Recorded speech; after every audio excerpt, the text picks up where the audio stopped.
Warframe is a big complex game with a lot of content, and if you're a free-to-play player like I am, you will have to put a lot of time and effort in the game in order to progress. Now, Warframe being Warframe, the game is pretty complex and could be overwhelming, especially in the start. And the game just being too complex and overwhelming and throwing everything at you at the start like that makes you feel pretty overwhelmed, makes you feel stuck, and gets you bored. But regardless of the reason why you feel stuck in the game or you can't progress anymore, today I come here with a couple of ways that you can do, or a couple of things that you can do in order to progress more and faster in the game. And possibly just have some fun, because sometimes in order to progress more in the game you have to relax a little bit, do different activities aside from the main thing that the game provides you with. In my opinion, one of the things that you can do in order to progress more in the game, and by progressing more you would find yourself not just like stuck in one place but a lot of things open for you in the game, is setting a goal for yourself in the game. And that could be anything from finishing the whole start chart, or collecting certain type of weapons, or collecting warframes, or whatever it is. You have to set a goal. Or maybe before you started the game something caught your eyes and you wanted to get it, that's why you played Warframe.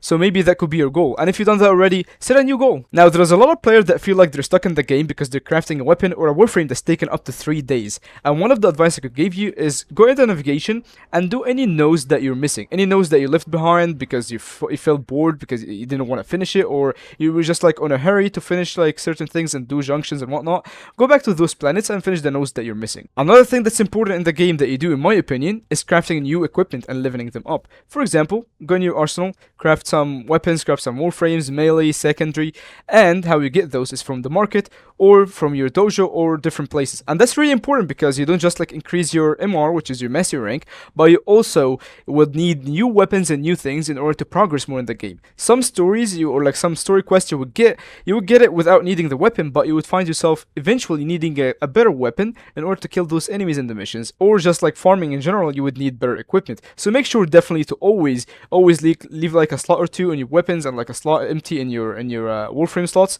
in order to level up things that you might want or might not want.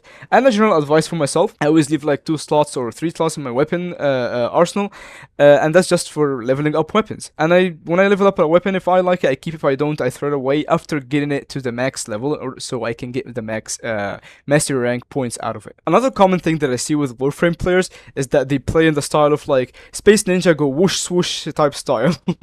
And this basically doesn't cut it when it comes to progressing in the game, in my opinion. For example, if you finish a lot of nodes and suddenly you find yourself needing to do a lot of story quests and you don't like it, that's the bitter truth for most players that don't enjoy story type games, that you would need eventually to do a lot of story quests. And for the people that play casually the game and they find themselves stuck after doing a couple of nodes or missions on planets, you would eventually find yourself stuck. So what you could do is go to your codex over there, the table on your left once you go up the ramp, and in here you're gonna find a lot of quests.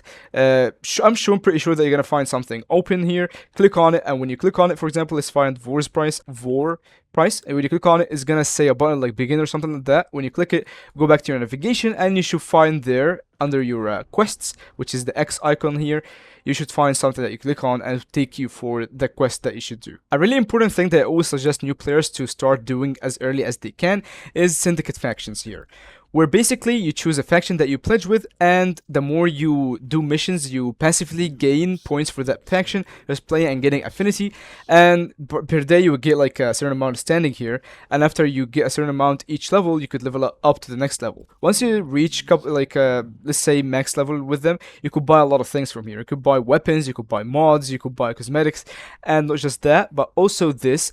Aside from just like playing the game for a bit and not feeling stuck in the game, you could make platinum out of this. You could sell weapons, you could sell mods, and it's just a lot of fun in my opinion. And since we're talking about factions and standing here, we could also talk about the 3 open worlds that we have in the game, which is Plains of Eidolon, Orb-Valis, and Campion Drift. The three open worlds, it's not just fun to explore all of them, which I definitely suggest for any player to take your time and go in those open worlds and explore it as much as you like. Not just that, but also each open world has like either one NPC or a set of NPCs where they will give you missions. They have their own standing systems, like for example, like a faction standing, and the more you level with them, the more items you can buy from them, and it gives you a lot of general cool things. So definitely make sure to check out those open worlds, discover them, explore them, and level up your syndicates with the NPCs that have to do with those worlds. One thing that I think players overlook in the game is Nightwave, which you find it here. And when you go here, Nora here gives you a set of missions, and for the missions that you finish weekly, you level up this out of 10,000 points, and you get cool rewards for it, from cosmetics to Orcan Catalyst to weapon slots, and a lot of things. It's like the battle pass for Warframe, but obviously in the Warframe style. And doing this, I think the missions are kinda, kinda nice. They're kind of fun. It definitely encourages you to do more things, like for example, do corrosive damage here. If you don't have that build, it would encourage you to go looking for the mods, go looking for a weapon. It's a thing that would definitely make you not be bored and would make you not stuck in the game because you'll be going out looking for different things. This is a short one here, but it's important in my opinion. You should go out of your way to collect blueprints for your warframes, for your weapons, for your companions. Don't just wait till the game gives you blueprints from missions and quests. No, but just rather go farming for those blueprints.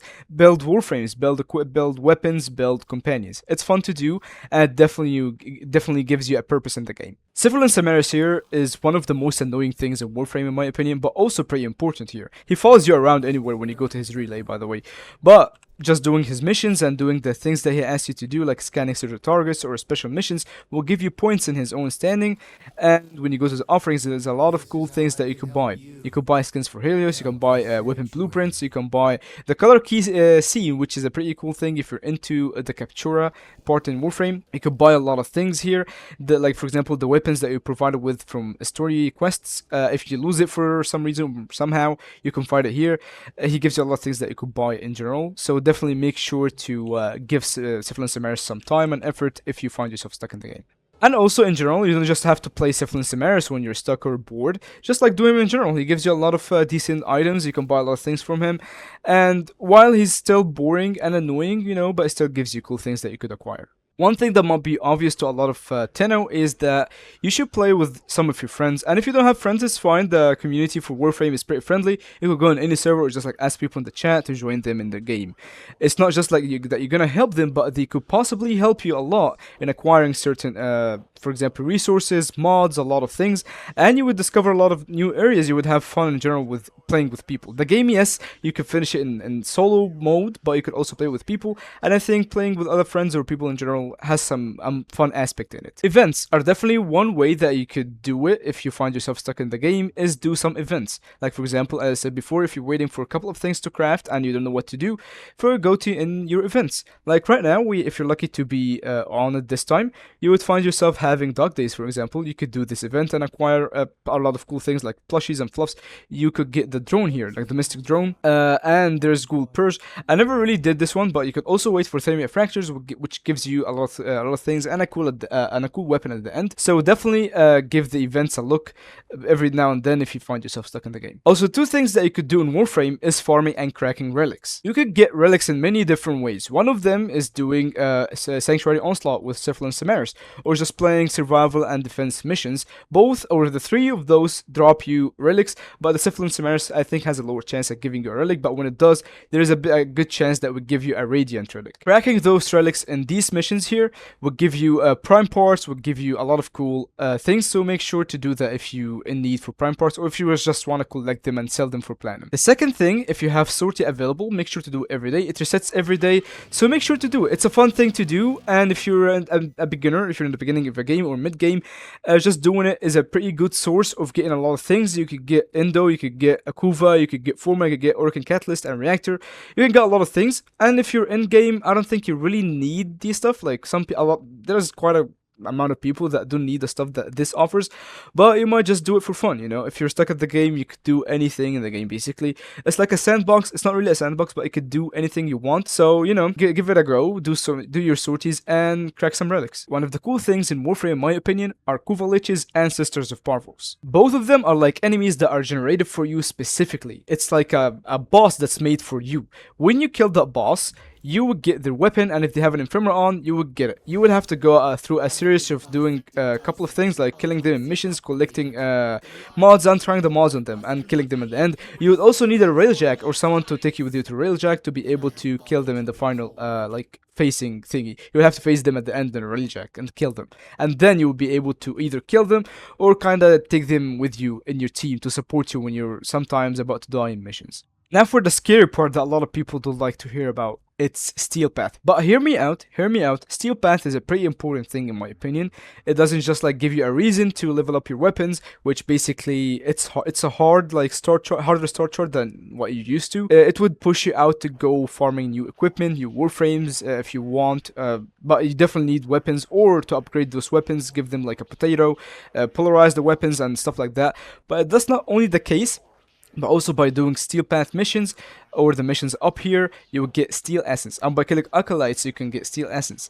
And what you use it for, if you go to Teshin in any relay, I think, you'll be able to buy a lot of things from Operator Cosmetics to, I think, Raven Ciphers to a lot of things. So definitely, if you feel stuck or you want to do something that's a bit of a challenge and a little bit interesting and pushes you out to do more things in Warframe, do Steel Path. And for the last thing that I have for you guys today is actually Fashion Frame and Operator Fashion. In my opinion, that's one of the best things you could do in Warframe. For example, here on my Wukong Prime, I could do many things. I could change the animation, I could change the skin, I could add attachments, shoulder plates, I could add leg plates, I could add ephemeras, which are basically things that have to do with your Warframe. I could change the colors or anything on my Warframe. Same with the weapons, but I don't add attachments on my weapons. The only attachment I could add to my weapons is on melees, which is the small little thing on the bottom, and that's for the Warframe. You could also do the same thing for your Operator. With the Operator, it's almost the same as Warframe Fashion, but kinda not, because the clothing for this one, you have to do it individually. You have to get blueprints from different factions. You have to get it from Tishin, for example. Like this specific one here, I made a video for it. If you want to watch it, I will link it on the top right, and I will put a link in the description. But you get it from Tishin. You could do a lot of things. You could change the suits. You could change colors. There's like it's a big thing in the game. So definitely give Fashion Frame and Operator Fashion, give it some time and put some time into it. It's a cool thing to have. It's a good gimmick. So yeah, and hey, don't forget, if you found this video useful in any way, please hit the like button, and if you want to see more Warframe content, subscribe.